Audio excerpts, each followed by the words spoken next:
What is happening, everybody? And welcome to just a long time coming, a brand new episode of Sports Bets, No shit. but mostly chaos. It's episode number 34, and it's been since December the 9th. I looked it up right before we went live over here. December the 9th of 2021 was the last time that we had our main show on here. What It's year been is a it? while. Yeah, seriously, what year is it? It has it's been a long time, but we are back and we've got some stuff coming at you. NFL regular season, it's over. It's done with. Playoffs start this weekend. Playoffs. That's right. That's right. I did say it. We did say playoffs. We also got NBA action. We gotta dive into that. The Warriors, Klay Thompson, finally back. Jeez, is Chase Center still shaking from that crowd the other night? So, and of course, got the other good stuff. Cohooney 5, that is also back. We've also got Hit It or Quit It, all kind of stuff. But let's just dive right into things and let's go right into the NFL. And yeah, so wild card weekend this weekend. We're gonna have our first ever Monday night playoff game. Fellas, really just quick question? How do you guys feel about that? A playoff game on a Monday night? I love it.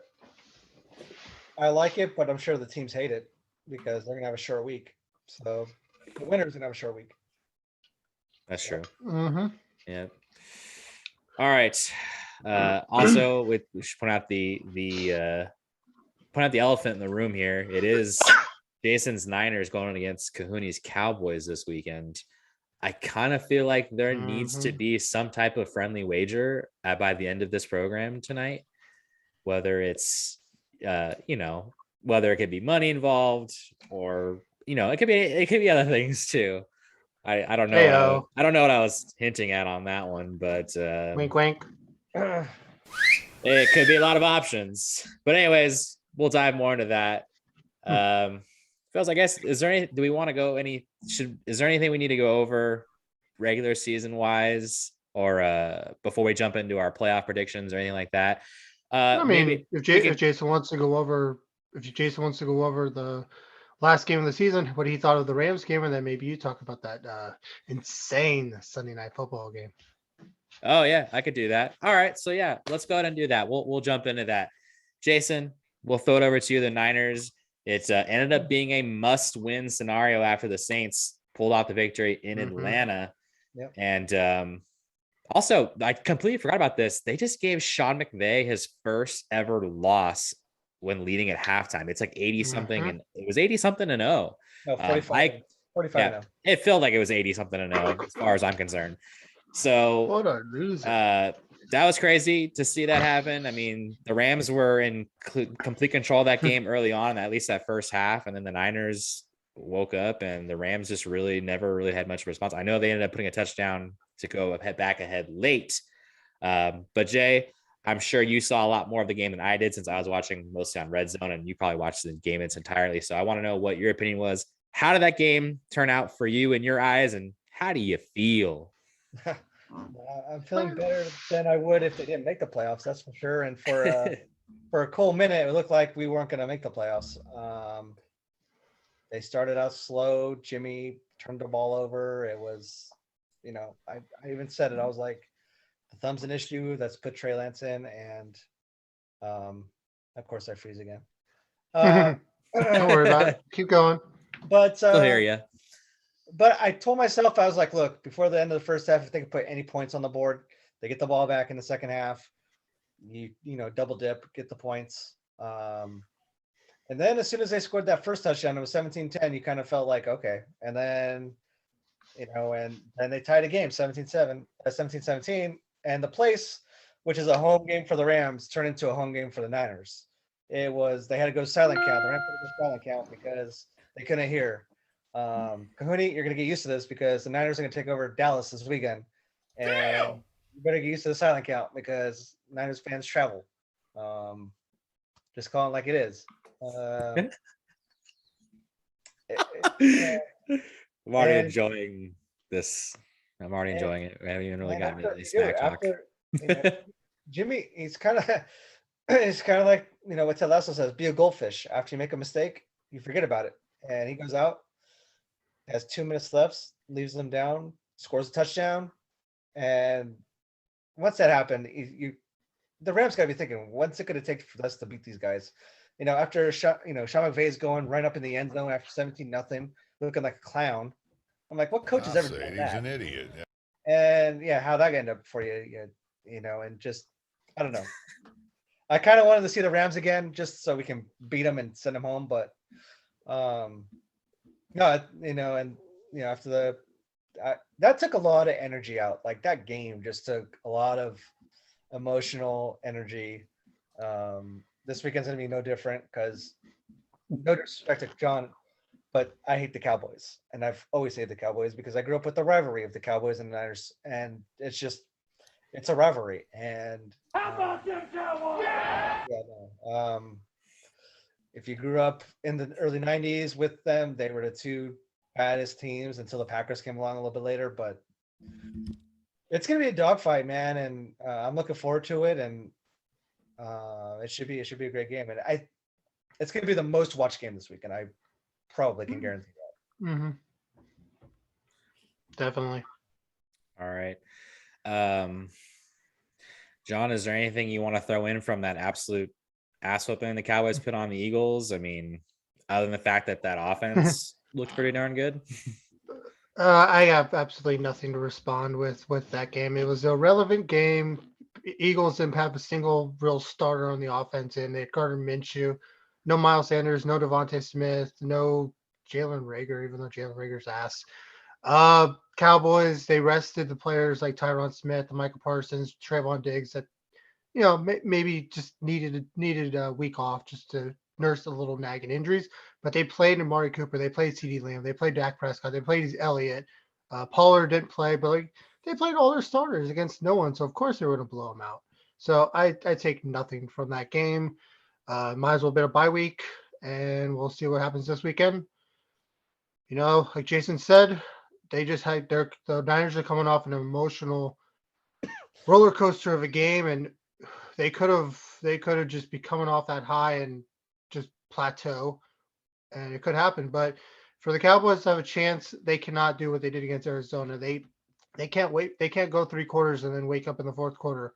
They cannot. They have to come out in the first quarter with the foot on the pedal. If they don't, it's gonna be a long day, and 49ers will win. All right. Good. I like that analysis. Can't wait to hear the actual predictions that we'll get to. Really quickly, though, I guess I'll dive into. I will cover the Vikings really quick. They did pull off a victory against the Bears, but the reason why I want to do it is because Mike Zimmer is gone, and the GM, which I can't remember his name, he's gone as well. So is Nagy. Yeah, so is Nagy. So is Joe Judge. Gentlemen. So is Vic Fangio, and the biggest surprise is Flores out of Miami. So that's a big surprise. So I think Minnesota made the right choice. I mentioned it many times during our shows throughout the season. I just thought it was time they need to move on. I don't think Zimmer was an awful coach, but I just thought you get to a point where sometimes you just need to part ways, and it was the right time. So it'll be interesting to see, though, because they are looking for a new GM now too. So a lot of question now is that if the GM comes in, are they going to want to stick with Kirk Cousins or not? Could Kirk Cousins be dealt in this offseason? That's something bad move. I would agree. It's just because of what's out there, like the market and the draft this year. So that'd be a really bad move.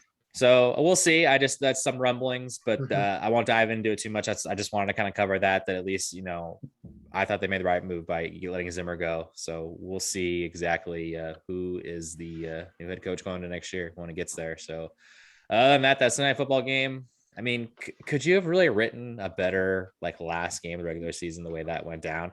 Just the whole thing about that, if they just would have tied, Pittsburgh would have been the team out. Both those teams would have went in, and it goes to overtime. It goes to the last seconds. Derek Carr smiling, letting that thing, and the Chargers seeing that if it just lets it go 3 more seconds, it's over. And just knowing that as soon as Derek Carr called the timeout, I mean, it was honestly before that, but it was well, the Raiders are already locked in. It doesn't matter what happens, because even if you take the tie, if they would have kicked it and missed it, it wouldn't have mattered. So that was what was kind of trippy to think, that when Carlson's lining up for that kick, it was like, okay, you make this, you're going to Cincinnati. You miss it, you're going to Kansas City. And I'm really glad they decided not to do that, because I would not give the Raiders any chance at all if they were going to Kansas City this weekend. But just an exciting, really, just a really good game. I another thing that was nuts about it too is it just felt like that last couple minutes of regulation went like 45 minutes because of the constant. I mean, Herbert was just connecting on every fourth down, and it was absolutely insane the way that it played out the way it did. But just a perfect ending to the season. And I was glad to see the Raiders pull it out. Don't get me wrong, I'm a little disappointed to not see the Chargers in the playoffs, just because I think they have a lot of talent, especially with Justin Herbert. Like, take him out of that tournament, it sucks. And I say that because I kind of hate that the Pittsburgh Steelers are in the playoffs, because I don't think they're going to be doing anything. So I know it's Big Ben's like last hurrah, but just would have been better, in my opinion, if Big Ben would have pulled off that victory against the Ravens and he would have went off in the sunset, assuming that he is just like that. And then instead of going to Kansas City and getting blown out this weekend, it's going to suck to see that if you're a big Steelers fan or a Big Ben fan, but or TJ Watt gets the Mahomes, breaks the single game sack record, and it's like a 3-6 final Pittsburgh. It's gonna be disgusting. Well, I don't really see it happening, especially because we already saw what the Chiefs did to the Pittsburgh just a few weeks ago. But yeah, without Watt didn't play that game. I don't think it's gonna matter, but no. But that's the defensive player of the year. So. But yeah, like it was good to see the Raiders a game like that, because I mean, I said it before the Colts game. I thought that was gonna be the game that they were gonna come down to earth, and their season was going to essentially be over there, but they proved me wrong. I mean, look at what Rich Bisaccia has done. I mean, Raiders Twitter after that Chiefs blowout game was saying if there was any chance that Bisaccia was going to come back and possibly the head coach, well, that's all done. It's shredded. It's gone. But I just don't know how this guy, they just pulled off 4 straight victories with all the BS that they've dealt with this year. I mean, they're the 5 seed. They're not even just the 7 seed. They are the straight up 5 seed. They're higher than the Patriots, which is insane to me thinking about it. But I just don't know how you can't consider them, especially if they come out and pop off a victory in the playoffs. So we'll see when we get down to that road, if that's the thing to go. But I just can't imagine they can't consider him based on what they've done. I mean, I would say what was I going with that one? It's been a while. It's been a while, clearly. I don't know. I'll move past it. But I'm excited also for Derek Carr too. To think about the fact this is going to be his first ever playoff game. That's one thing, is that the 1 year that the Raiders have been in the playoffs, and Derek Carr's, his era, it's when he broke his was his foot or his ankle? I can't remember which one it was. Broke his foot. So he wasn't even. Connor Cook had to play against. Connor Cook was the quarterback for that game. So fuck. I'm excited for him to see that. So that should be a pretty good game. But we'll see there. And I don't think there was anything to touch on the Bills. I mean, they beat up on the Jets. On the Jets team. Not really.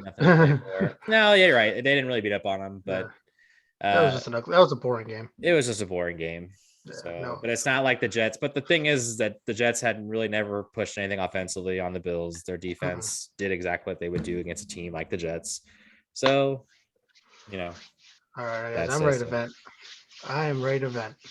Because how many fucking times on this podcast during this NFL season did I tell you guys that Staley is going to cost the fucking Chargers in the playoffs? Well, guess what? Staley cost them the playoffs, not in the playoffs. His stupid play calling that he's done all year. Why the fuck do you call a timeout there? It literally cost them, because legit. Did you not? I don't know if you guys saw on Twitter, but Austin Eckler went up to, what was it, the lawn snapper of the Raiders? Was like, and asked, were you guys going to kneel it? And he's like, yeah, we were going to kneel it. And Eckler's like, man. And you got Herbert on the sidelines going, I have never wanted a tie more in my life. And what does Steely do? Oh, I'm going to call a timeout because I want to get the ball back. And you know what's funny? He goes to his post press conference, and they ask him, why'd you call the timeout? Oh, because I wanted my best run defense out there because they're going to run the ball. And guess what? Stinks! They still couldn't stop Jacobs, and he got the first down. And I was listening to Get Up the next day, and Rex Ryan was saying, if you're running to stop the defense, that's not the defense to have out there. They had a safety playing linebacker. Like, what are you doing? Like this guy is what I want to say that Zach Taylor of Cincinnati is the most overrated head coach in the NFL because he's being built up by Burrow, but no. Staley is the most overrated head coach in the NFL. He's an awful head coach who just has a top 5 quarterback in Burrow that's helping him overcome his idiocracies because he is supposed to be a defensive-minded coach. Well, guess what? Your fucking defense is 29th in the NFL and 32nd against a run. And you're supposed to be a defensive fucking coordinator? No. Fire Staley. I don't give a shit if it's only been 1 year. Fire him because Herbert is way better than this. Go get a better coach, San Diego. You know what? This was San Diego. This isn't LA. Fire Staley, the Chargers. He went for it on fourth and something from his own 18-yard line. 4th and 1 on his own 18. Yeah, that was another thing too that watching that game. Well, you know, my dad was saying, he goes, this seems really stupid. He goes, if the Chargers lose this game, like this is gonna be something thought about. I said, well, that is if the Raiders put up points, which the Chargers did keep the Raiders out of the end zone after that, but the Raiders put up 3 points. They got a field goal on after that turnover. So what happens in that game if he just punts the ball there? Like, yeah. We'll never know now. Remember earlier in this season against when they beat the Chiefs, all he had to do, kneel the ball, kick the game-winning field goal with a second left on the clock. Instead, they score the touchdown and they give the ball back to Mahomes with like 50 seconds left. Sure, Chiefs had no timeout and it didn't work. But you're still giving the ball back to a top 3 quarterback in the NFL. If you are facing against Mahomes, Brady, or Rodgers, you're never giving them the ball back, no matter what. You kick that game-winning field goal. And guess what? If your guy misses it, it's not on the head coach; it's on the kicker. Does Mike Zimmer get blamed for Blair Walsh's missed kick against Seattle in the playoffs? No, Blair Walsh gets blamed for it. So it's just all season, Staley, you're such a fucking idiot. So that's my rant. That's my rant. Wow. I'm all done. All right. I feel better. You feel a lot better after that? Yeah.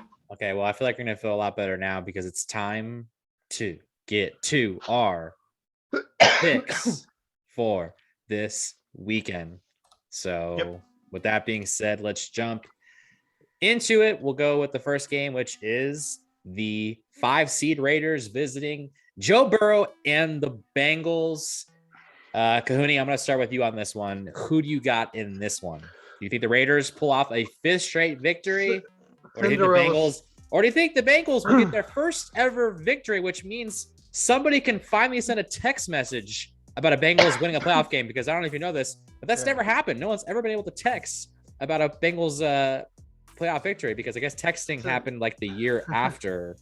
Texting became after the last time the Bengals won or something like that. I don't know, but you get the idea.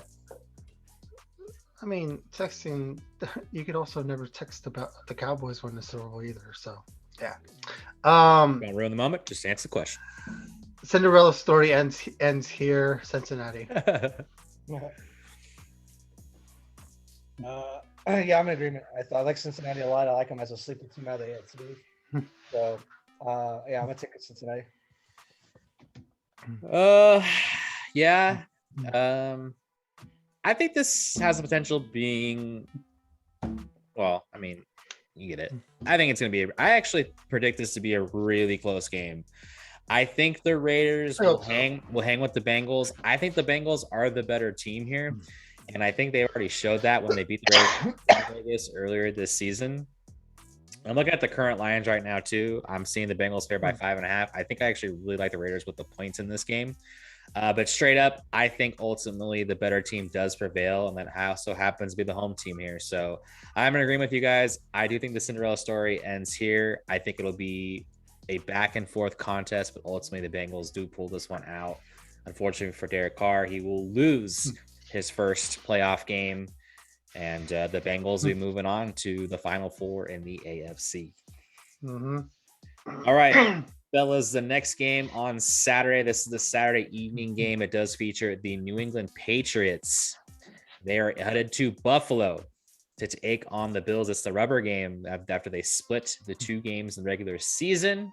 How do we see this one playing off? Jay, why don't you start? Rubber game. I'm gonna take Buffalo. I'm gonna take the home team. I think Mac Jones, rookie quarterback, first playoff action.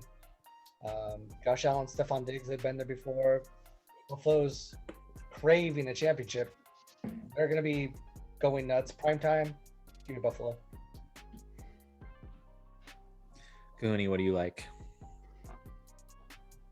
Okay, I'll go. I thought we were going in order. Oh yeah, I guess we are. I wasn't paying attention. I was trying to mix it up. All right.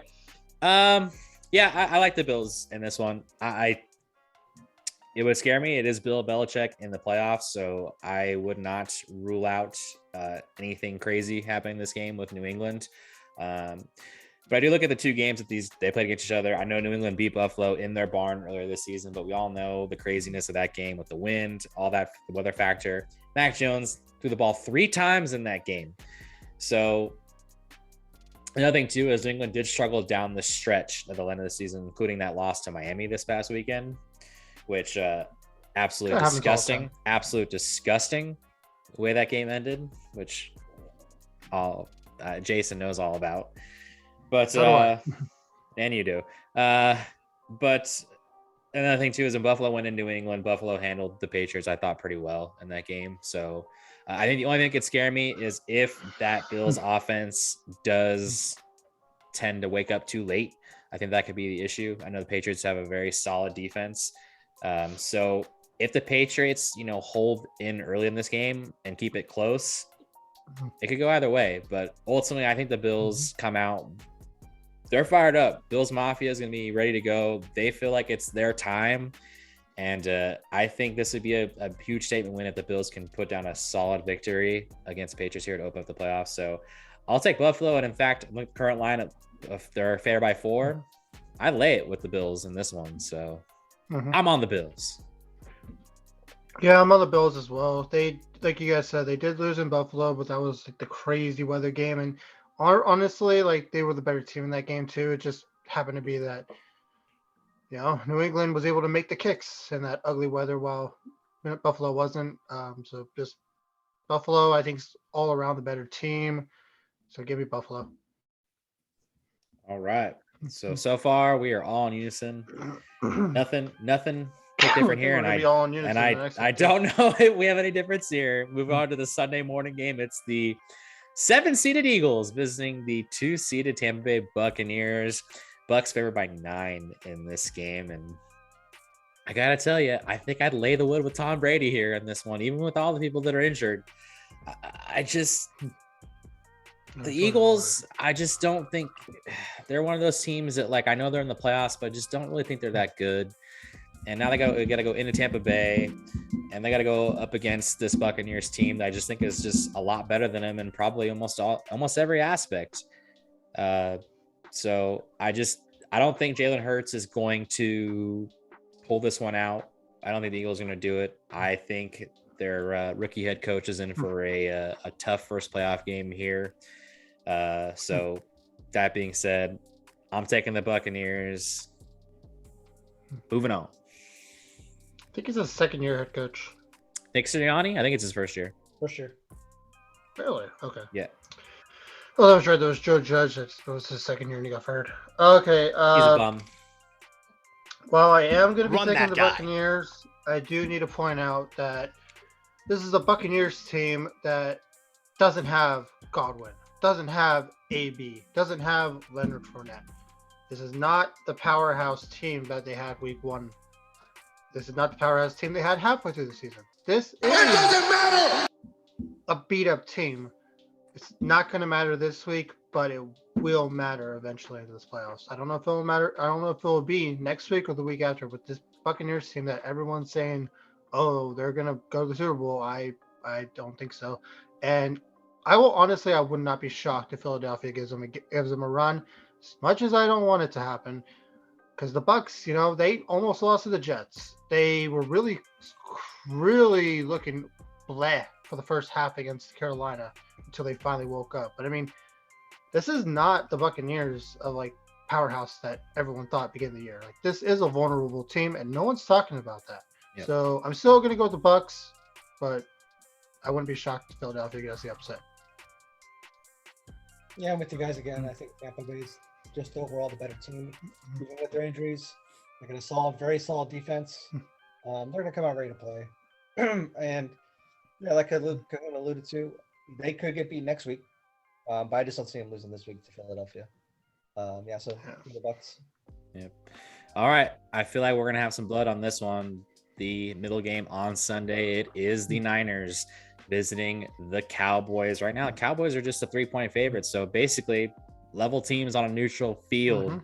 And Cohooney, you are the Cowboy fan, and it is your turn to start off. So you're going to take the Cowboys, I'm assuming, right? Oh yeah, I'm going to take them. It's going to be a coin flip game. I already went over this earlier. It's all going to come down to the first quarter and a half. If the Cowboys come out with the offense like everyone expects them to, they're going to win this game because the defense is just they do get turnovers and they do stop teams. It's just, will this Cowboys team wake up, or will they keep hitting the snooze button until the fourth quarter like they did against Arizona? They do that. Jimmy G, Deebo Samuel, Elijah Mitchell, not Jimmy G, but basically Deebo Samuel and Elijah Mitchell are going to run all over the team because the Niners, when they have a lead, they're a really good team. And Cowboys, all season except for maybe a couple of games, when they're down, they're going to stay down. So they got to get out to a lead, or it's going to be a long day. But I think they will. So give them the Cowboys. All right, Jay. I'm sure you got the Niners on this one, so let's hear why you think so. Obviously, I'm going to take the Niners. I mean, we've touched on it, I think, in this pod, that Stephon Diggs, for all his great interceptions, also gives up... Trayvon, I'm sorry. Trayvon gives up a ton of yards to receivers. But I don't think that's going to play a big factor. I think Dallas doesn't stop the run that well. And what the Niners do a lot of great, they run the ball really well. Whether it's Deebo, whether it's Elijah Mitchell, whether it's Wilson... and it's going to neutralize Parsons coming off the edge and trying to sack Jimmy G. If you run the ball, you're taking Parsons out of the game. I look for George Kittle to have a pretty big game this weekend. Neutralize those linebackers a little bit. He's just a man amongst boys. I think Kittle's the difference maker. It will be a close game. I'm going to go something like along the lines of 27-23 Niners. Yeah, Kittle against Neal and Van Der Esch should have a field day similar to how Gronk did week 1. He's got a big day. So yeah, I think Kittle's the key factor. I agree. Yeah, this is a toss-up game for me. I would probably rank this as the high game for me when it comes to biggest chance of an upset, in my opinion, just based on the fact of, who's the underdog and who's the favorite here. I think that's one thing is the Cowboys could do is if the Cowboys offense can get going and taking advantage of that banged up, just not good secondary for the Niners, I think the Niners could have a tough day trying to keep up with that offense. But I also know when the Niners get going, they're as dangerous as anybody in the NFL from what I've seen.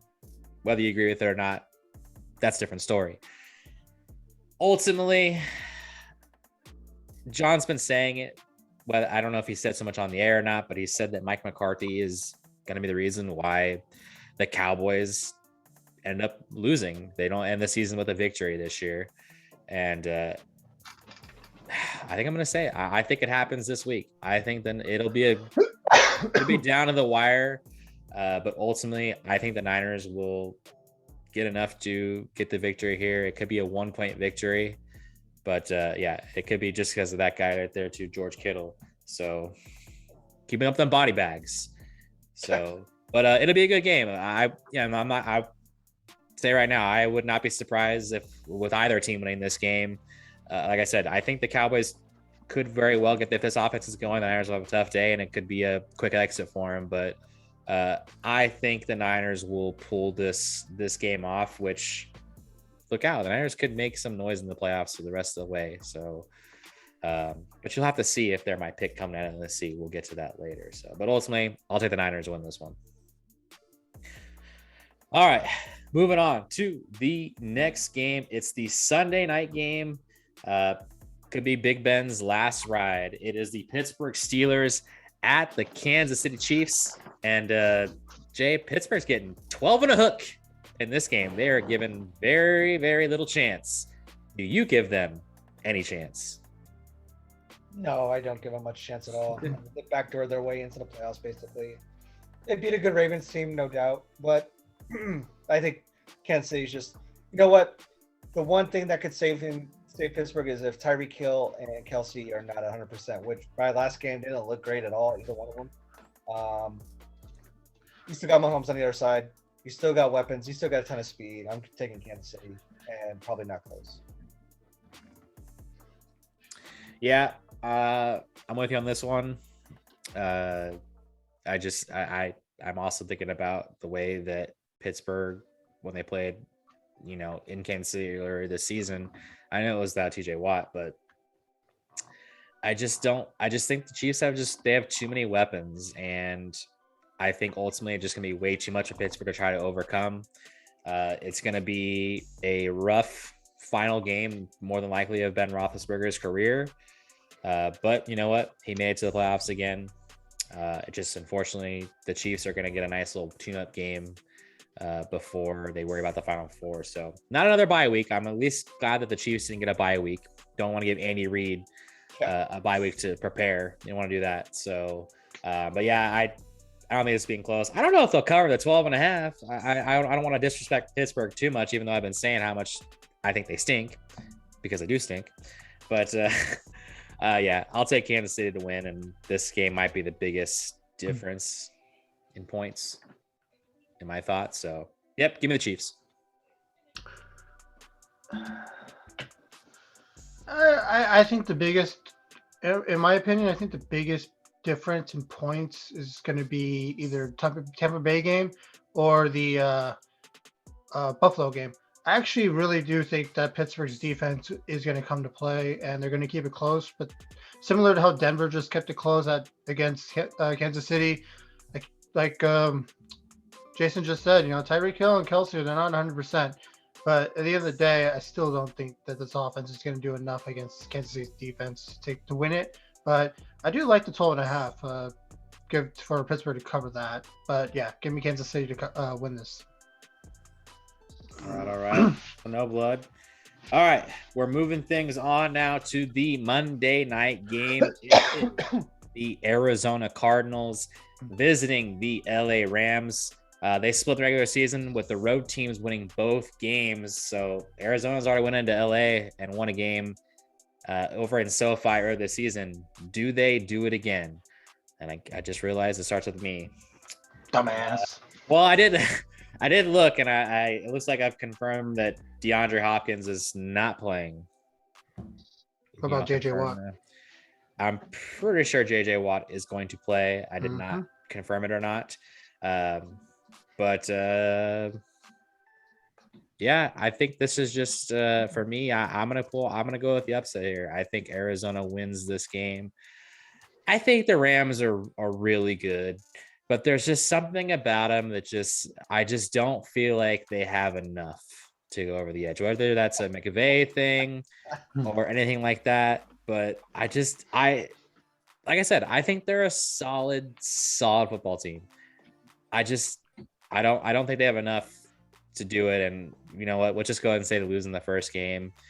There's a lot of hype, Matt Stafford getting up. This is Matt Stafford's first ever playoff game too, right?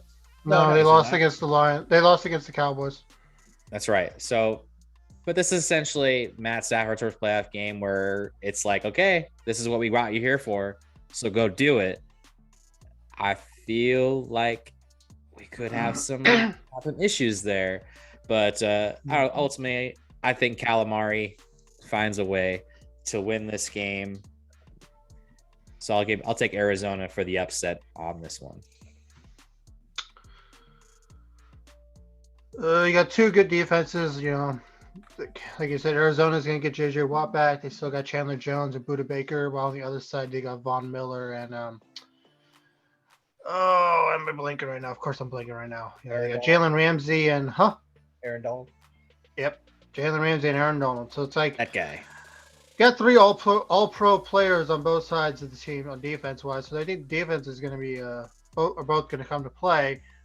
I think it ultimately comes down to who has the better quarterback, and only one quarterback of these two has thrown 8 interceptions in the last 4 games. And that's not Kyler Murray. Matthew Stafford is playing his worst football he's played all year, right now. Kyler Murray, he's going to be running for his life, but that dude's fast and he's elusive. Arizona doesn't have the better roster, but I'm still going to think they have the better quarterback, and in the playoffs, that's what matters. So give me Arizona for the upset as well. All right. This one, I really have no idea which way it's going to go. I mean, you guys talked about it. The Rams are loaded. Like, they have superstars, but I don't know if they're a team. You know what I mean? Like, they feel like an all-star team that's just not cohesive. Yeah. I'd agree with that. Something's not clicking. And I don't know if it's McVay. I don't know what it is, but I think they have more. Oh, we lost them. Oh, now it's the audio that kicked out. And the video feed's still working. That's different. It'll eventually work, Jay. Oh, still down. This podcast has been brought to you. It's been brought to you by Starbucks Wi-Fi. I'm back. All right, he's back. Just something's missing cohesion-wise. I think something might be lingering too from the Niners beating them last week. That could be a hangover. All that being said, I still don't see Cliff Kingsbury winning the playoff game, so I'm gonna take the Rams. All right, a little difference. Interesting. All right, we got our picks for the wildcard weekend. Let's also visit our Super Bowl predictions and Super Bowl winner, but we also will look into our preseason predictions, which I have those up right here. So, Jay, I'm going to start with you. Before the season started, you had the Niners over the Bills. Well, both these teams are in the playoffs. Do you still see that happening? F it, let's roll with it. All right, who do you? Okay, yeah, okay. All right, so you think Niners and Bills? I'll roll with it, but if I had like a second, like whatever, no, F it, roll with it. Okay, he's rolling with it. All right, I guess I'll keep with the circle of whose turn it is. So my prediction was the Bills over the Buccaneers. I am going to change this a little bit. I still think the Bills are going to come out of the AFC. I think it's their time to do it. I think they handle the Patriots this weekend. Ultimately, this does mean they're going to have to go into Kansas City and win another game. Excuse me, I'm just constantly coming up. They have to go win another game at Arrowhead this year. Well, guess what? They're going to do it. And then they're talking about Cincinnati, Tennessee. Whoever they play in that game, if it's, I'm just telling you right now, if it's Bills, Bengals, and the AFC Championship, I'm down to watch that. So, but ultimately, I think the Bills handle whichever team it is. I think they might be the best team in the AFC, just even maybe on paper, from what I've seen. So, I like the Bills come out, but I do want to bring up a lot of things that John mentioned about the Buccaneers, that they might get away with, getting out of this game, but they are not who they were in week 1. They have so many guys that are injured, or with Antonio Brown not on the team anymore, all this other stuff.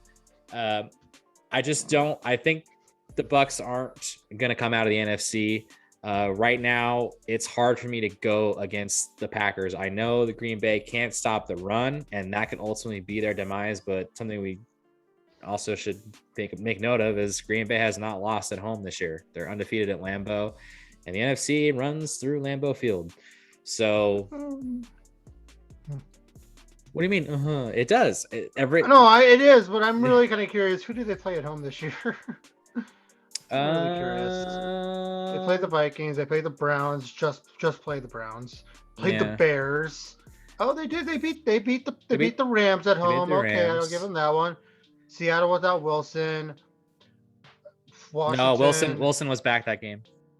Wilson was back for that game? Yeah. That was that game that it was like 15 points or something like that total. I tell you who they don't want to see come to Lambeau. I tell you what, the San Francisco 49ers, because you know what? They run the damn ball. Yeah. So, but yeah, ultimately that's how I see it. I think it's going to be the Bills and the Packers, the way I see it right now. And but I'll still keep the Bills to win it. I think it's their time. They'll get it done. Josh Allen pulls it off, which will be cool because we'll get to see a rematch next year when Green Bay plays in Buffalo next year. So that'll be cool to see that rematch after Josh Allen beats Aaron Rodgers in the Super Bowl this year. So that's where I'm at. Cooney, going over to you. You have the Chiefs over the Packers. Do you still feel the same way? I'm going to be changing it. So in the NFC, I have the Cowboys beating the Buccaneers due to the reasons I've talked about. And then they go to Lambeau, and whatever happens, whether it's Aaron Rodgers against the Cowboys, it always happens. I don't know whether it's the Dez didn't catch it or it's the Jared Cook catch of his lifetime. Somehow Aaron Rodgers always pulls it off against the Cowboys, and I'm going to take the Packers still to go to the Super Bowl. But in the AFC is where I'm changing it, because guess who's going to Arrowhead next week? The Bills. I guess what the Bills are rosters made to do. Like literally, Sean and McDermott's made that roster to beat the Chiefs, and that's what it's made to do. Already happened earlier this year. It's going to happen again.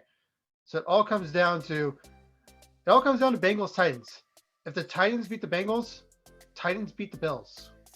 Because that's true. It already happened. Can't race it back to Tennessee did. Yeah. They could not stop Derrick Henry. But if the Bengals upset the Titans, I don't think the Bengals have what it takes to beat the Bills, though. So I'm going to go with my gut, and I think Derrick Henry comes back healthy, and I think the Titans are going to be going to the Super Bowl. It's very, very unlikely. It's kind of, no one. I don't think anyone's picking them. Actually, I think a lot of people are picking Chiefs, Bills, or Bengals. I don't think a lot of people are picking the Titans, but they're forgetting, dude. Like they got AJ Brown. They're finally healthy. They have AJ Brown. They're gonna have Julio Jones. They're gonna have Derrick Henry back. Like they get a week off to get healthy. Like this team is not. This team's a very big sleeper team, and the sad part is they're the 1 seed. No one's talking about them. They're the 1 seed. Yeah, I think a lot of it just has to do with just because, like, Tannehill.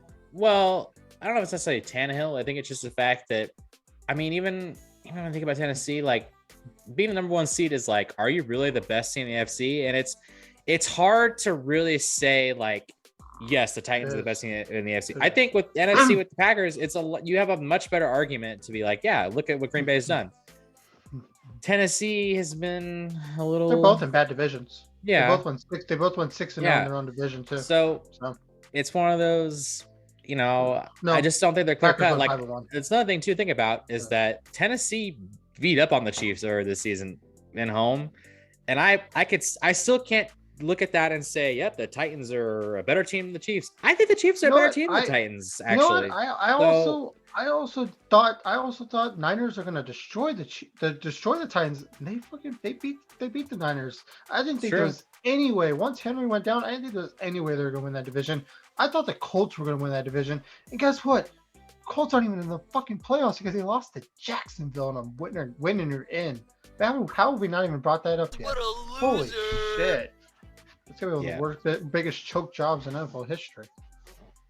Probably right, but all right. And just for honorable mention, in case if you guys wanted to hear it again. I do have Ben's pick on me, and that was that the Lions would beat the Bills in the Super Bowl. So unfortunately, the Lions are not in the playoffs, so that won't be happening. But maybe next year that will be the case. So hey, the Lions played their butt off the last couple of weeks, especially with the Monty no, St. it's Brown true. took a step up. I think they have the right guy in charge with Dan Campbell to where they're playing hard for him. So we'll see what the Lions do in the future. So quick question. What's the worst take here? I'm looking at other things here.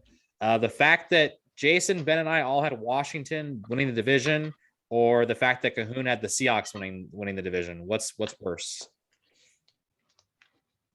I would go with the Washington thing because I mean, Washington didn't deal with really any injuries. Like Seattle, honestly, if Seattle didn't have Russell Wilson pretty much break his finger, you could argue especially the way they played at the end of the year. I think Seattle's one of the most disappointing teams of the year. Yeah, I did say before our preseason predictions that I did think that the three teams would come out of the NFC West, and the worst team in the division would be the Seahawks. So didn't necessarily predict that Russell Wilson was going to get hurt, but I think I predicted that too. I think I picked left Seattle. I don't know if I left Seattle out or I forget who I left out. Let me take a look at it again really quickly here. Jason, no, you actually had the Niners, Cardinals, and Seahawks all as wild card teams. Oh, I had that's right. I had all four. Yeah, you had all four teams making it. So trying to think. Let's see. Yeah, I mean, John, you had Washington being the 7th seed, so I mean, we all had them pick going to the playoffs. So that's one thing. So what would you guys say was your worst and best take of the NFL season? My best one was probably that. Trying to think. Well, initially, I'm thinking of probably the fact that I said the Seahawks are going to be in last place in that division, so that might have been my best take. Well, then again, remember I did also lock of the week. The Bills would beat the Chiefs in Kansas City this year, so that was also a cool moment, especially because I bet money on that game and I won. So that was cool. The worst one might be the fact that I said the Steelers were going to be the worst team in that division. I said that I think after like the second week that I thought Pittsburgh was going to finish in last place, and they finished in second. So yeah, I guess I'll put that as my worst because I've been saying how stinky they've been, and yet they're in the playoffs. But how many AFC did I get all? I didn't get all 7, no, because I didn't have the Bengals. I got 6 of the 7, didn't I?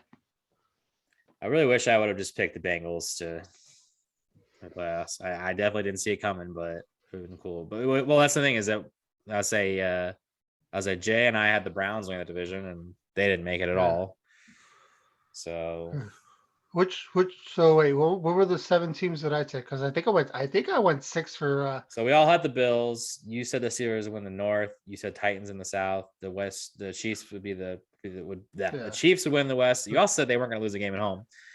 And your wild cards were the Ravens, the Browns, and the Patriots. Okay, so I got 2 wrong then, because I mean I still had Steelers. Steelers still made the playoffs. So. You and I are the only ones who said New England was going to make the playoffs. So I remember specifically saying that I did not see Bill Belichick team missing the playoffs 2 years in a row. So I guess that was another one. I put that as an honorable mention for me that happened. So Jay, what about you? Do you have a best and a worst take? You'd say my worst take was being on the Chargers bandwagon all year. That's a good funny. Like John said before, though, I mean, it's coach. You got Herbert over there. They have players on both sides of the ball. I don't understand why they're not in the playoffs right now. Other than the coach puffing them up. My best take is something recently, and it wasn't in the NFL. It was in college, where I told you boys, 91% of the money is on Alabama to win. And look who won the national championship, Georgia. Pay that man his money. Sometimes you just gotta fade the favorite that much. I didn't understand Alabama being favored anyways. But I'm sorry, I didn't understand Georgia being favored. I'm sorry, I didn't understand Georgia being favored after they just got beat by Alabama like 3 weeks ago. That just goes to show that Vegas thought it was a fluke. Yeah. So, but yeah, those are my 2. Well, Craig kind of just brought up my worst take of the year. Obviously, my worst take of the year was I said that the Chiefs were going to go undefeated at home. Wasn't even close. Honestly, they might have a better road record than home record. My best take of the year. Honestly, it's the Cowboys because I think we do need to go back to the film, but I believe when we were going over the schedule, I said that the Cowboys were going to go 12-5 this year, and they went 12-5. So I believe that. I mean, talking about how Staley was going to cost them because of his play calling, and just there was one other thing. And Mac Jones, rookie of the year. I think I got those three are probably my best ones. So one of those three. Cool. All right. I think we spent plenty of time in the NFL. Mm-hmm. Excited to see how the games play out this weekend. We'll talk all about it on next week's show. Unless we decide to go on another 4-week hiatus, to be determined. Possibilities are in this. Yes. Goddamn COVID. All right. Well, we're going to briefly, I should say, I'm going to briefly just go over a little bit with the Sharks. We go to the ice, just giving an update of what's going on there. And the Sharks, their most recent game last night, with an octopus on the ice.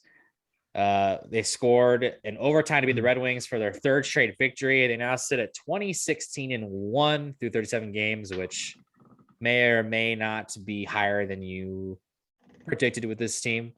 But the little bit I've been watching, relatively impressed with the fact that they have been dealing with a lot of injuries and COVID.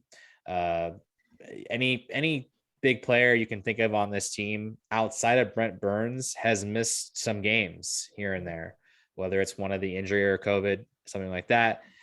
Interestingly enough, the 10-day, 11-day hiatus the Sharks had when they had games postponed because of the COVID and everything like that going into the holiday break, Brent Burns was actually on the COVID protocol list during that time. So, I mean, if it wasn't for that, Burns probably would have missed games too, which is he has a consecutive game streak too. So that would have completely put a halt to that. So it's just been nuts that they had a couple of really sloppy games when they were in Pittsburgh and in Detroit. They got absolutely mollywopped both those games. I know they did come back against Pittsburgh, but what's been impressive to me is I think just the consistency that we've been seeing from some of the key players that they really needed to be well. Carlson's had a relatively good season. He's been kind of battling an injury the last few games, but he's been doing well. But Timo Meier and Tomas Hertl have been absolutely excellent for these two. I definitely would not have seen Timo Meier to have a season like this. It's an incredible bounce back for him. And I know we talked about it even probably one of the last shows. There was rumors that Timo Meier was going to get dealt in the offseason last year. I think there was even New Jersey was like the team that was rumored to be interested in Timo. So been massively impressed with him. And another thing too that I mentioned plenty of times is Alexander Barabanov. I am very impressed when I see that kid play. He's fast, and that's a big thing is he's quick, and that's the thing you need in the NHL nowadays is you got to be quick. And he just looks overly smart. Like he's a young kid, but he looks smart when he makes plays.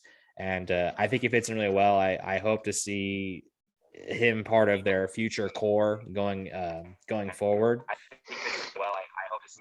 I just heard myself echo there. So, and it does help too. They've had decent goaltending as well. That's a very funny note actually to bring up was that on Saturday they're playing in Philadelphia. I'd actually forgot the game was on. I jumped in about halfway through the game and it was 0-0. It ended up being 0-0 into like the third period. But I didn't realize that Martin Jones was in net for Philadelphia in this game. And JVR gets a couple of goals for Philly in the third. And I'm sitting there going like, are we really about to get shut out by Martin Jones right now? And I was already going to send it. As soon as if the game would have went final and ended 2-0 or whatever it was, if the Sharks had shut out, I was going to text these guys immediately and say, did we really just get shut out by Martin Jones? But Tomas Hertl decided he's going to put up a natural hat trick with a game winner in overtime to send that idea out to the can. So Overall, so I'm trying to look at where they are. I think they're right outside of a playoff position right now, which kind of one way to look at it is the fact. Actually, yeah. So they're currently the second wild card, so they're essentially the 8th team right now with 41 points. The one thing that doesn't play well to their advantage is the fact they have extra games played. Like looking at the 2 teams that are right below them with Calgary and Dallas, they played 4 less games and they're within 3 points. So that's unfortunate. But looking at it, the funny thing is that they have the only team that has more wins than them in the Pacific Division is the Vegas Golden Knights. So both the Ducks and the Kings, who are lower than that are ahead of the Sharks in the standings, they have less wins. The Sharks have 20, while the Ducks have 19. The Kings have 18. So I think the one thing that's not been good to the Sharks is the fact that they've only had 1 overtime loss this year, which only one other team has done that, and that's Columbus. So they haven't been able to get games into overtime and getting a point there. So I think that's worked against them. But I think that just shows that the Sharks can hang with anybody when they're playing, except for Pittsburgh. But guess what? Pittsburgh comes to San Jose on Saturday. So we'll see how that goes. There goes the win streak. Well, they got to play the Rangers tomorrow night, so it very well might just end tomorrow. So, I don't know. I think they win. Yeah. So overall, for what they have, I mean, yeah, those 2 games they played, that they looked awful and was just really, really bad. But overall, it's an optimism, that word that you used in the previous shows, John. I think it's very optimistic to what we've seen from these guys. The big question is, on a lot of talk, is whether or not Hurdle, if they're going to re-sign the guy, what they're going to do. I think personally, I've enjoyed watching Tomas pretty much grow up in a Sharks uniform or Sharks sweater, however you want to refer it to. We remember his 4-goal game. Yeah. Rookie year. Yep. Which was against the Rangers, conveniently. Mm-hmm. But yeah, I would hope to see him stay long term, but we will see what they decide to do there. I would hope there's some interest, at least on the Sharks side, to keep him. I think there has to be. Yeah. But yeah, we'll see when we get there. But yeah, that's what's going on for the Sharks. They still have a couple more games on their homestand before they go back on the road, and I guess they still are going to have a Olympic break next month, even though there's no one going to the Olympics because of the COVID issues. So there will be no NHL players in the Olympics this year. So yeah, that's what's going on with the Sharks. Why don't we throw it over to a much warmer situation? Because that's over to the court with the Warriors. Said earlier, Klay Thompson made his return on Sunday against Cavaliers. Fellas, fill me in what's going on. How are we feeling? Oh my God. We're feeling. Oh my God. Oh my God. Yeah, it's the middle of the season, roughly, almost the halfway point of the season. There goes that audio again. Don't worry, that audio will come back at some point. Oh, and he froze.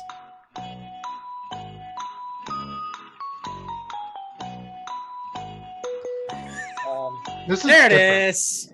There it is. I'm back.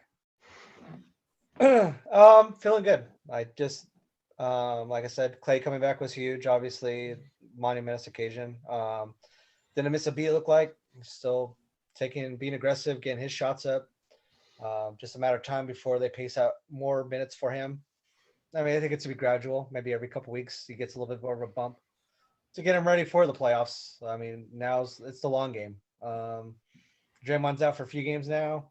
Tough roadie. You got Chicago, Milwaukee, and Minnesota to finish it out, and then get back home court. It's gonna be a dog race. It's gonna be a dog fight. You got teams like Memphis and Phoenix that are and Utah that are just gonna be there for the Warriors to hopefully get the top seed or top 2 seed, and then they can do some damage in the West. Draymond getting back healthy is a big thing. He's so critical to their defense, and they need him back. And it's going to be interesting to see how Clay and Wiggins play with each other as well, because they haven't played together. It's, something new. And so does Wiggins give up some shots for Clay? Because Clay's going to get his shots no matter what. It's just a matter of, and Poole for that matter. Poole's going to be a 6-man. But like I said, he should be aggressive off the bench, get his. They're a deep team, and, looking forward to the rest of the season for sure. Yeah. Sunday was really goosebumps. Just nothing but goosebumps. Like the whole game. That insane poster that he put up. Like, oh my God. Who imagined first game back in over 900 days and you have a goddamn poster dunk? Like, that was nuts. Baby. But I mean, that's good news. The bad news is they've lost 3 or 4. So it's a little frustrating. I know, like, they're dealing with a whole bunch of COVID issues and injuries and shit like that, but it is a little frustrating because it's like, really? You lost the Mavs? Really? You lost the Pelicans? Like, it's not like you're losing to. It's not like you're losing the Bulls and you're losing the Bucks and stuff like that. It's like I feel like just like you get earlier in the year against the Pistons, like how they beat the Pistons with nobody really, like just Poole. That was it. Just Poole and I think Wiggins might have played. I don't even think Wiggins was playing, but like it doesn't feel like the last couple of games they've really had any mojo going. I think all right now this next like 15 game stretch is strictly just getting Clay and going, and they're not going to care about wins and losses because, like you said, they're just getting ready for the playoffs. It's January. They got what 4 months? 3 months roughly. Yeah, 3-4 months to get ready because they're going to be there. They're good, and I honestly, with the Warriors, does seeding matter? What do you think? Does seeding really matter? I don't think so either. You would like to have Game 7 and back at Chase if needed, but it doesn't matter. That one's loud. I just don't. I don't really think that the seeding matters. I think mostly it matters get healthy. Draymond, whatever you're dealing with, get healthy. And it was really cool that Draymond, even though like he was not going to play, straight up said, "No, I'm starting this game. Like I want to be out there for Clay to be out there." And a funny story about that: Vegas didn't know that they were doing that. Draymond Green was going to do this, so they put out prop bets for like a normal game. So people were betting the under, and Vegas lost a lot of money on this because people who were Warrior fans and knew that Draymond wasn't going to play, and I guess somehow Vegas sportsbooks didn't find that out. So I thought it was a little funny to hear about, but yeah, like you said, Warriors are deep. Like just right now, get Clay going. Get the chemistry between him and Wiggins, him and Poole when Poole's out there. Like honestly, Poole should be the backup point guard now. Chioza, it was nice, but go back to the G League. So, get Poole out there. Get Poole out there with Clay and Wiggins. Like get them used to playing with each other. Just because, those are 3 players that definitely never played together. So. Yep. Yeah, just get the chemistry going. You got the old veterans like Iguodala coming off the bench. GB2 still gonna get his minutes because he's just he's baby glove. He's the mitten.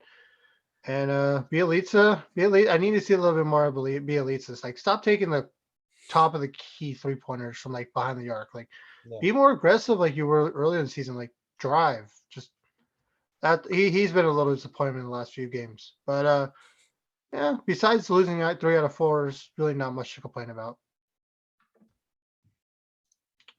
All right. Good stuff. All right. Time to transition things over. It is the return of the Cohooney 5, which also the bowling recap is in there as well. So, Cohooney, it's been a long time. Take it away. Yeah, for bowling recap, I'm not going to really be able to recap week by week because it's like it's been over 5 weeks since we've had a show, something like that. Pretty crazy. Pretty close. Pretty close. So there's really only one thing that I can recap on, and that is that I have thrown a 300 since our last show. So I did do that. Wow. So that's my first ever lefty 300. So never thought I would ever do that lefty, and the fact that it actually happened is pretty insane. That's what she said. But yeah, so the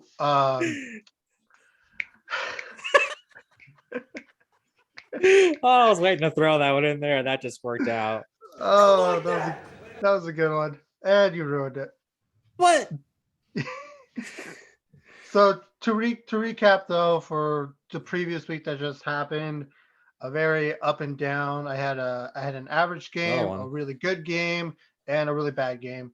Overall, we still won all 4 points, so can't complain too much.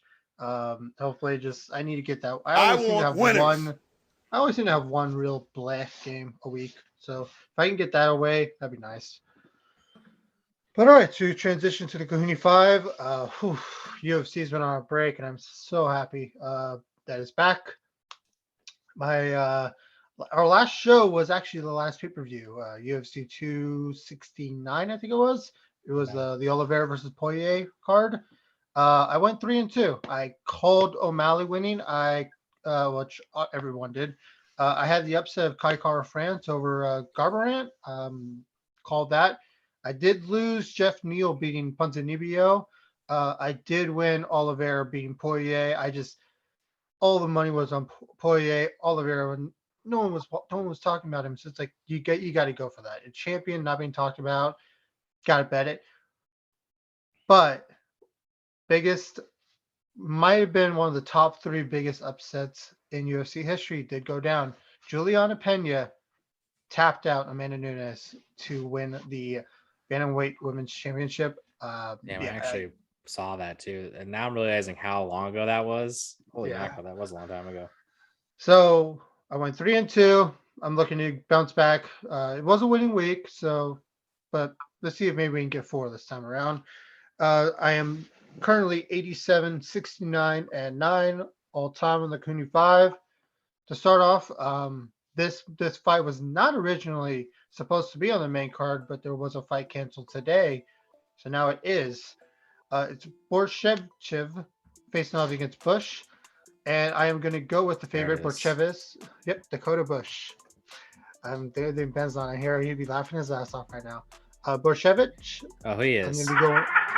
Yep, Borchev. So I'm going to go with Borchev over Bush to start off the main card. The next up, we got Caitlin Chukagian facing off against Jennifer Maia, former title contender Jennifer Maia. I'm going to go with the favorite again here in Chukagian. I mean, Maia, she's still a good fighter, but she's definitely past her prime. Chukagian, I think right now, if this was a couple years back, I would have gone with Maia, but right now I got to go with the favorite Chukagian. Next up, Brandon Royval. Brandon Royval versus Rodrigo Brazilian names sometimes mess with me. Bantorin. 3/4 of this is inaccurate. It pretty much was. Bantorin.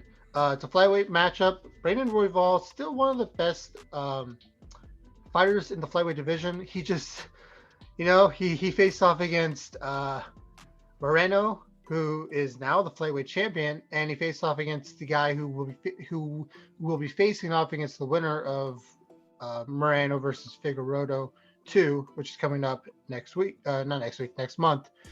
He's fought against some of the best in that division.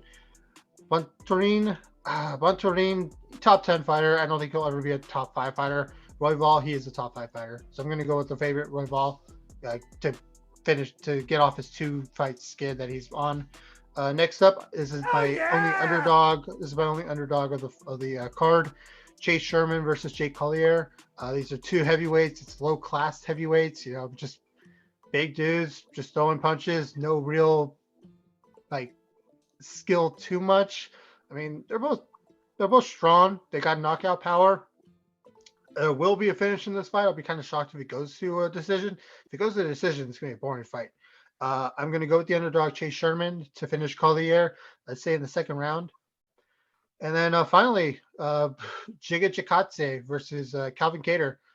Calvin Kattar's first fight since the Max Holloway fight, where he took so much damage, and it's going to be very interesting to see how Kattar comes back after all that damage. And Giga Chikadze is maybe one fight away from fighting for the title.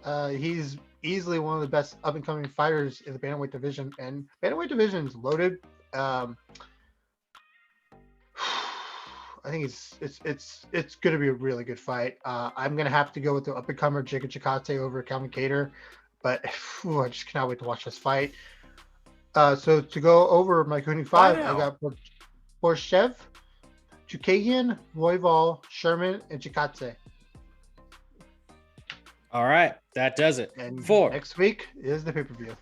Zero gone, baby. All right, that does it for a welcome back return of the Cohooney 5 as well as the bowling recap. See how those picks turn out next week. All right. It is also the return of our weekly segment. It is the Hit It or Quit It segment here. You know what? I think everyone knows how this works by now. Fellas, who wants to kick things off? I'll go first. Go ahead. We talked about it this year or over the past year. Patrick Marleau had the most games played record. Beat it recently, but he's unofficially retired. Whatever. Not signed to a team currently. Joe Thornton's only 70-something games behind him. The question to you guys is Joe Thornton going to beat Patrick Marleau's record for most games played? Hit it. How many games? Like 79 games. I'll go first. I'm going to say Hit It. I feel like he's where he's at right now with Florida. He's not, a fourth liner who's just lucky to be there. He's not producing for shit, but is he not? But at the same time, he's not that fourth liner like Marleau, who's just happy to be there, like he was in Pittsburgh. They're still having him be that leader in the locker room for Florida's still a young team, so Thornton's doing what he needs to do in Florida, and I think he still has one more season left in him, so at minimum. So I think Hit It. I think he'll beat Marleau's record.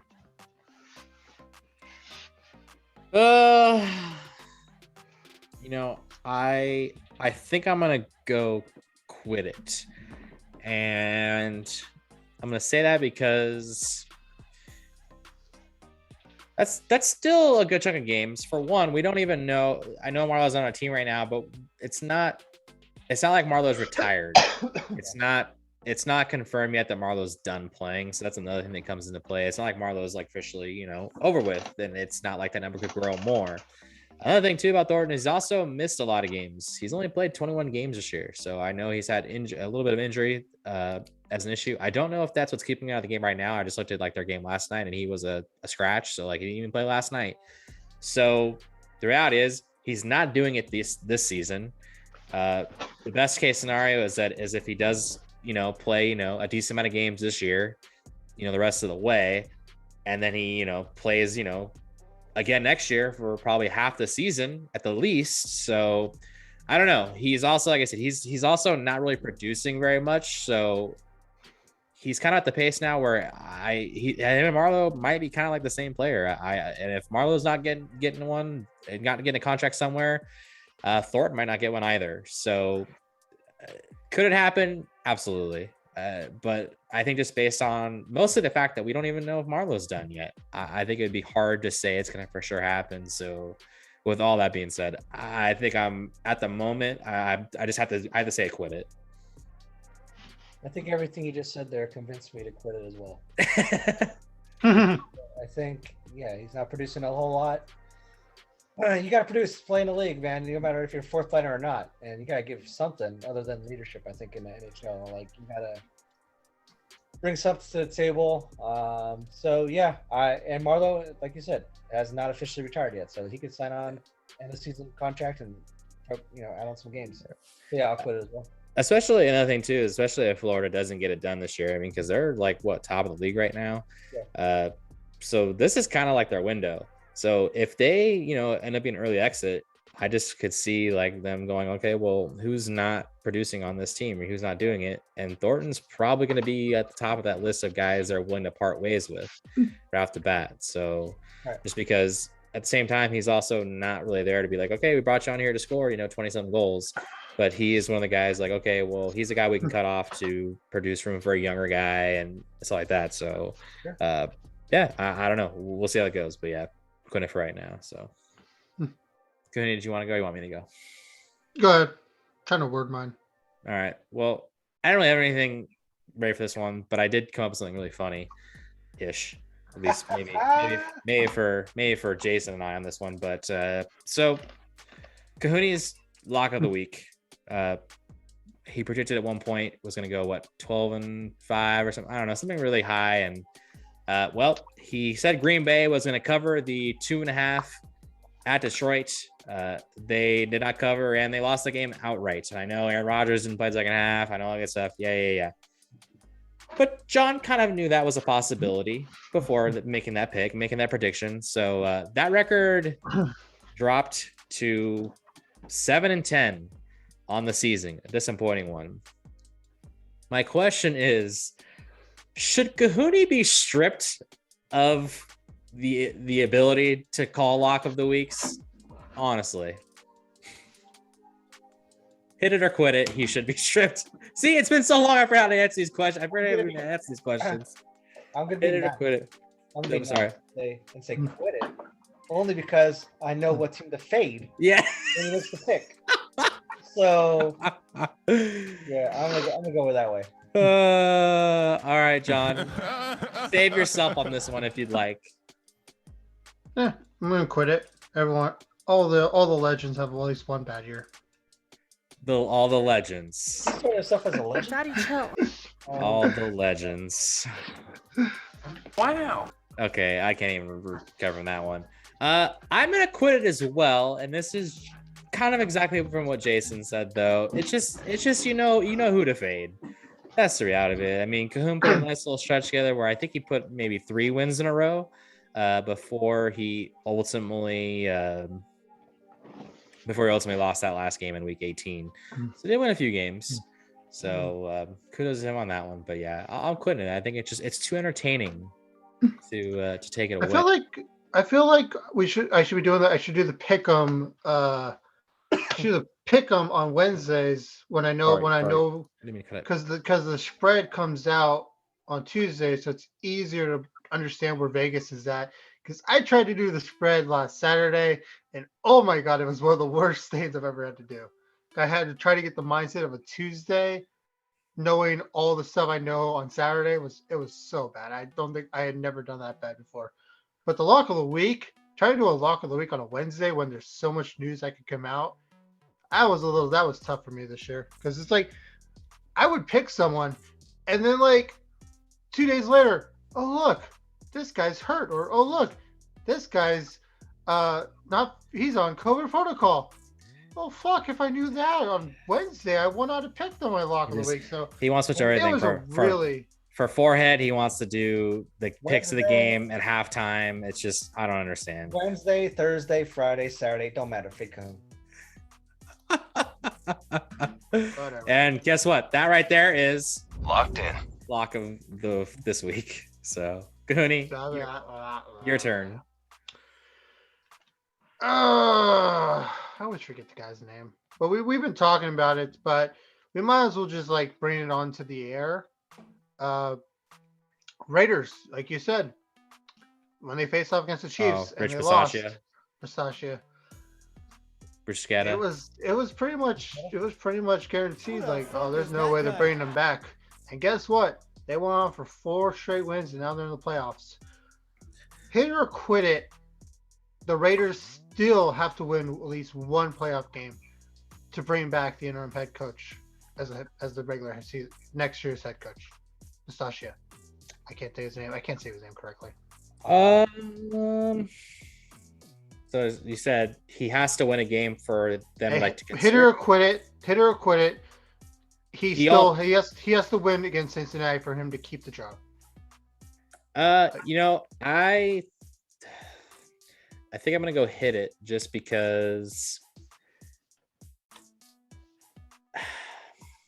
I just know the way the Raiders look how they handled the whole Jack Del Rio situation. Mm-hmm. Jack Del Rio changed the culture for the Raiders. They kind of got back to a respectable club, and then he had a kind of not I wouldn't say it was a terrible year. It was just it was a down year, but I don't think it was really necessarily in a place where they should have moved on from Del Rio. But the thing is, they had the guy that they wanted to take over, which was John Gruden, obviously then. So that was, and very quickly, that was Jack Del Rio's post-game conference that he said, "Yep, I just got the phone and was told I will not be coming back." So it was immediate.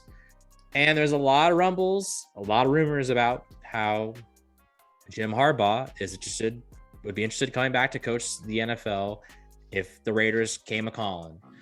So whether or not how much truth to that is a thing or not, but I could just see, the way I see it is that if Jim Harbaugh wants to be the coach of the Raiders, it's probably his for the taking. And especially if the Raiders maybe stink it up against the Bengals. Because one thing I did forget about to mention earlier, too, was the fact that in the 4 games the Raiders did win to end the season. Well, they won those games points by combined 12 points. So it was darn close in all those games. So I think, yes, considerable, but you could say that it's not like they've blown teams out to get to where they are. So don't get me wrong. I'm not trying to take anything away from Bisaccia. What he has done to get them here is absolutely, it's incredible, in my opinion. I give him all the credit for that. But just knowing the Raiders do it, like, I think it'd be very easy. Like, well, we lost in the playoffs, so he didn't really do anything to us, so we're going to go this way. So, but ultimately, I just think that, I think they're going to need to win a playoff game, I think, for him to come back. So whether or not I agree with that or not, that's a different story. But I will hit it, I think you said, because you need to win the playoff game. So, yeah, I'm hitting it. I'm going to hit it as well, although I don't think he's going to be the coach of the Raiders next year, no matter what. Unless, short of a Super Bowl win, I don't see it. Because like Craig mentioned, if Harbaugh wants the job, it's Vegas. They want a splashy coach. They're not, no disrespect to Bisaccia, but they want somebody with flash. They want the Harbaughs, the Grudens, the, Parcells, flamboyant, the big egos for that city.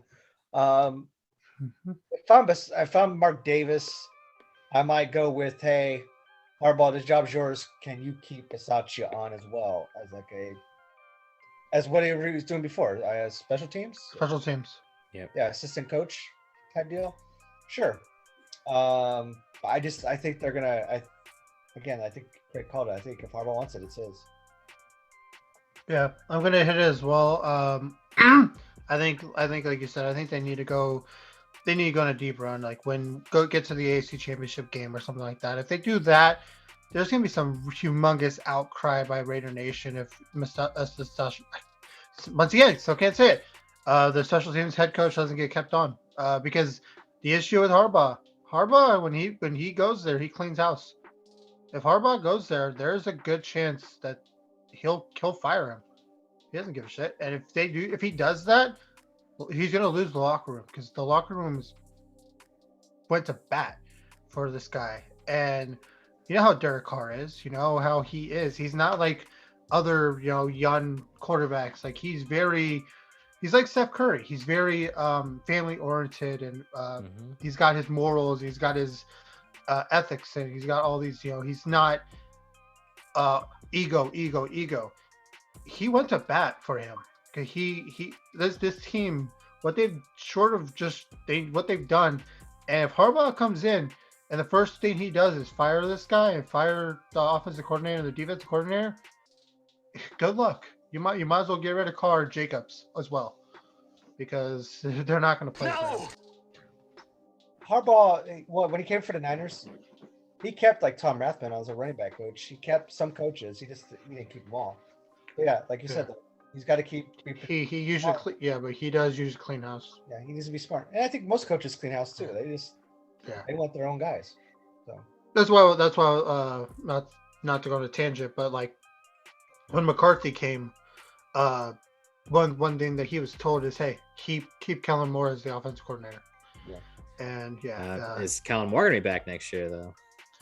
Honestly, I don't know with the way the Cowboys played in the second half. I don't know if he's that attractive of a head coaching area anymore. Saw rumors today that he might be interested in the Vikings job. Honestly, like he will get looked at, and honestly, dude, I wouldn't mind him going to go to Jacksonville. Go have Trevor Lawrence. I think that'd be a good fit. I don't know. I don't job to go to right now for sure. No, it's honestly, I don't think it is. I think the worst job to go to is Miami. It's Miami. You got the owner that doesn't do anything. He just listens to whoever's. Look at Brian. Look, you got an ownership group that just fired Brian Flores. You think that's you really want to follow Brian Flores? You really want to go to the team and head coach the team that fired Brian Flores? Like Jacksonville hasn't done anything in like 8 years. Like, they went to an AFC Championship game. Oh well, okay. Besides that, if you look at the overall record, they haven't done much. They have Trent Baalke, who's kryptonite wherever he goes. Who would you guys rather have though? I know Trevor Lawrence or Tua. I know it's a tough question. I would probably take Trevor Lawrence. Justin Herbert. I feel like I've seen enough of Tua to realize that he's not really. I think Staley should be fired as well. Yes. Really quick though, is another job that I can't imagine would look too great would be the Giants, right? That's probably not a very. No, not right now. No, but they fired Gettleman's. So the thing about the Giants is that organization has won. Yeah, I know they won, and it's not like Gettleman's still there. Gettleman's gone, so there's gonna be a new GM, and they're gonna hire who they want, and maybe who knows? Maybe Daniel Jones comes back next year because obviously the quarterback class isn't good this year, and maybe they can get Galladay and to work with and Barkley to stay healthy. Like it's not awful because like you said, like I said, the Giants is an organization that has won. So when's the last time the Dolphins won? Good point. Maybe Dan Marino days. They didn't even win with Dan Marino. They never won with Marino. You're also right. Congratulations. All right. We're getting off topic there. We all got one question. Does anybody else have another question for Hit It or Quit It? We good? No, we're good. All right, cool. All right. That does it for Hit It or Quit It for this week's segment. And we are getting ready to say good night, say goodbye to everyone. But as we always like to do, our shout outs at the end of the show. I know we all have something for this one. So whoever wants to kick things off, start it off.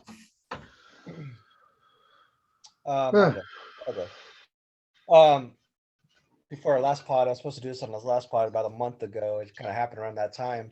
I don't know if you guys are familiar with the Pat McAfee show. No, yeah.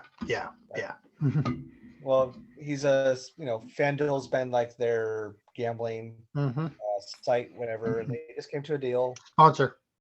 Sponsor, correct? Yes. No, you're right. $30 million a year for X amount of years. I think it's 4 years or something like that.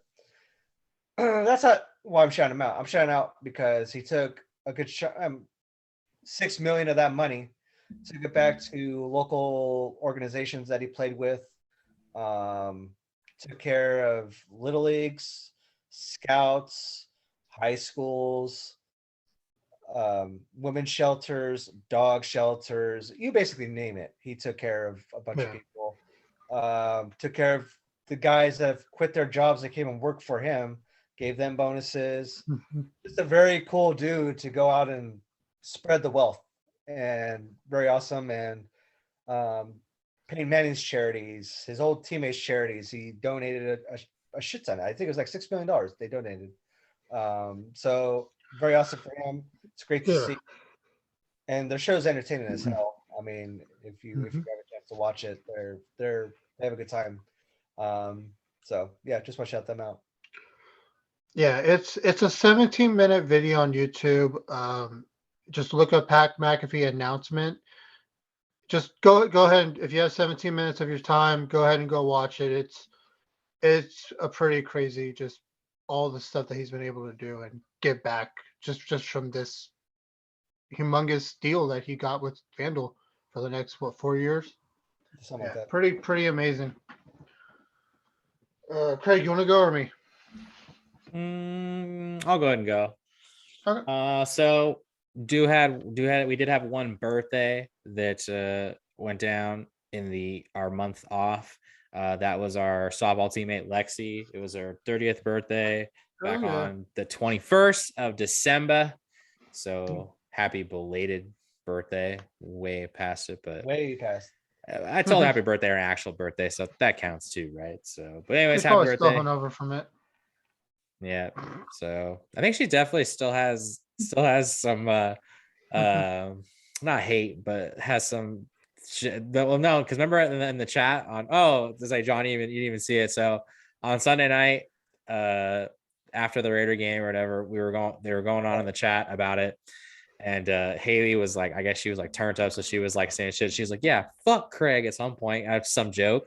And like Lexi like loved it. And I was like, what? I was like, don't think I didn't see that shit. Don't be disrespectful. But so I thought it was like her getting me, because remember she used to always say how you used to never your credit, like after like whatever. She's like, oh, hello, I'm new on the team too. What about me? So that was that cracked me up. But anyways, happy belated birthday, way birthday for her. And also, I don't know if I've done this before. Did I shout out Squeeze ever on any of these? Yeah. Well, you know what? I'm doing it again. This is my last day of a 3-day cleanse. Again, I got to the point where it's really crappy. And I was just like, all right, you know what? Let's do it for. I also got a gift card for Christmas. So I was like, all right, perfect time. Go do it right now. Squeeze.com. It's the place to go if you're looking for a juice cleanse, if you're just looking to kind of like reset your body. For some people, it helps people lose weight. I guess depending on how many days you can do anything from a 1 day to a 7-day cleanse. It's a little pricey, but the good news is that it's 25% off right now.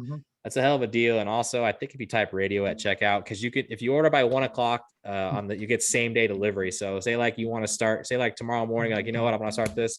You order it like 10 o'clock, you'll have it that day. You can start up the very next day and going. Like I said, you can go from 1 day to 7 days, depending on your guard. They tell you 3 days is like the minimum to really reset your body. And this is my 3rd time now doing one. I've done 2. This is my second 3-day. I've done a 4-day before, which holy hell, you miss food like crazy.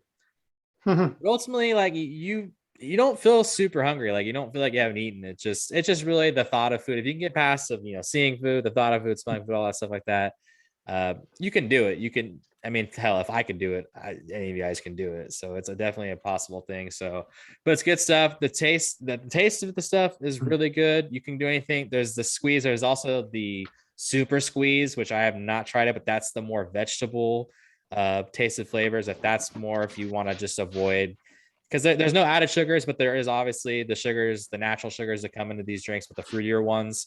If you're looking to just have no sugar whatsoever, you do want to do the super squeeze, but I'm not willing to try that one. I'm not sure if I could handle something like that. So, but like I said, it's a good time right now to do it.